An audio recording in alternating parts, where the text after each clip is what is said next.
Mes camarades, je vous apporte le salut fraternel des camarades des syndicats Force ouvrière de l'Union départementale de Côte d'Or, dont je suis le secrétaire général, et des syndicats FO qui m'ont mandaté pour intervenir au Congrès. Merci d'abord aux camarades qui nous ont reçus admirablement et qui ont organisé le Congrès. Mes camarades, comme d'habitude et comme tout le monde, j'avais écrit une longue intervention. Et comme tout le monde, j'ai dû raccourcir.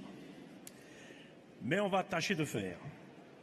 Mes camarades, en 2016, nous avons combattu la loi travail. Nous avons pris, sans jamais fléchir, toute notre place dans ce combat et toutes les initiatives déterminantes qui nous ont permis de livrer debout cette bataille.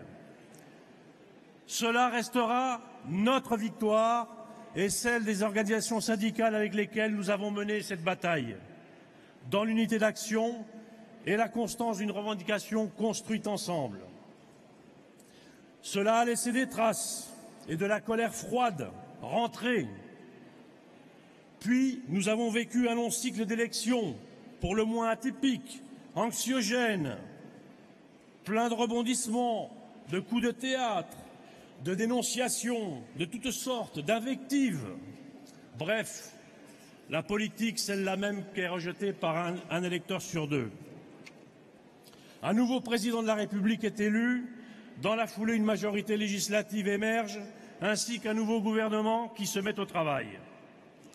Ce petit monde se met très vite au travail, effectivement.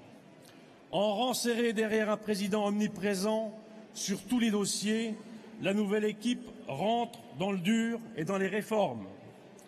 Il est en effet urgent de tenter de faire oublier les autres, ceux qui ont été purement et simplement balayés par les citoyens électeurs parce qu'ils avaient conduit obstinément leur politique d'austérité sans jamais tenir compte de la gronde populaire qui couvait sous les cendres de l'incendie provoqué par une crise économique déclenchée par les apprentis sorciers financiers. Donc, disais-je, le travail du nouveau gouvernement débute. Et le premier chantier, une loi travail. Mais cette fois en concertation avec les syndicats et pour aller vite par ordonnance. Bien, pourquoi pas, au vu de l'expérience récente et passée. Mais concernant le dossier nouveau, le nouveau gouvernement annonce très vite les pistes qu'il envisage et la méthode. Mes camarades, je ne reviens pas sur le travail qui a été fait, tout le monde le reconnaît. Il faut simplement reconnaître que nous nous sommes fait berner. Il y a des conséquences terribles pour les travailleurs et nos syndicats.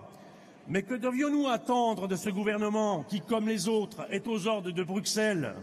Mes camarades, comme d'habitude à FO, j'en suis convaincu, nous saurons prendre nos responsabilités. L'émancipation des travailleurs doit être l'œuvre des travailleurs eux-mêmes. Le Congrès confédéral devra débattre, écrire les orientations des années à venir, décider d'organiser concrètement le combat par tous les moyens possibles contre l'austérité, pour un monde meilleur, où le travailleur ne serait pas une simple valeur, une variable d'ajustement, y compris si nous le jugeons utile dans la perspective d'une conscription de grève interprofessionnelle reconductible. Et nous prendrons toute notre part avec Pascal et le nouveau confédéral. C'est le seul moyen de montrer qu'il est possible de gagner sur les revendications, mes camarades. L'augmentation générale des salaires, les retraites et les minima sociaux, l'arrêt des licenciements et la résorption du chômage, la défense et la reconstruction des services publics républicains et la sécurité sociale, solidaire et égalitaire qui est à nous, la défense du Code du travail, des conventions collectives et des statuts publics, la reconquête des acquis perdus sur les retraites, les IRP, la protection sociale, les droits et les garanties des salariés. Je vous remercie de m'avoir écouté. Vive la CGT Force ouvrière!